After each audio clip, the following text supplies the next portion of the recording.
Il-Prim Ministru Roberta Bela żar waħda mill-ikbar konferenzi internazzjonali fil-qasam tal-iGaming li tissir f'pajjiżna. F'dar il-Mediterran l-konferenzi iGaming Next attirat lej pajjiżna 4,000 delegat, 200 kellim u bors ta' parteċipanti minn aktar minn 70 pajjiż.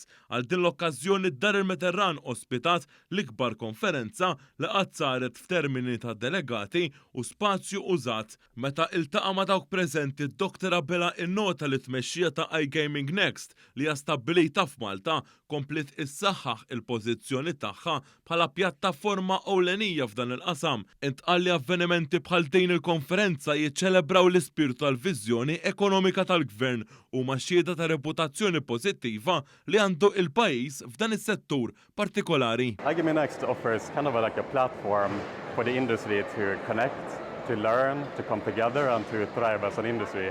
And in these 12 years that I've lived in Malta, I've seen a big shift from predominantly Scandinavians kind of running the iGaming industry in Malta to actually more and more Maltese being involved in the industry and actually running the industry in top C-level positions.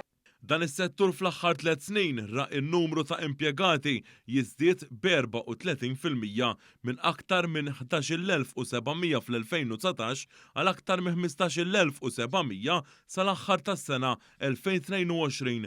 Dan kollu wassal biex fl-aħħar sentej żdied bi kważi 6% il-valur gross miżjud minn dan is-settur filwaqt li pajjiżna raq ukoll żieda ta' 50 kumpanija li operaw b'mod attiv minn Malta f'dawn l-aħħar 3 snin. Il-fatt li dan kollu seħ bi kriżijiet internazzjonali fl-isfond jixed kemm pajjiżna huwa attrajenti għal dan is-settur. Appoġġjata mill-Fondazzjoni Gaming Malta, il-konferenza iGaming Next komplet issaħħaħ il-pożizzjoni ta' pajjiżna fil-qasam tal-gaming u reġistrat riżultati ekonomiċi b'saħħithom fil-qasam tal-ospitalità u d-divertiment. Waqt iż-żjara tiegħu il-Prim Ministru kien akkumpanjat mill-Ministru responsabbli mill-Ekonomija Silvio Xkembri.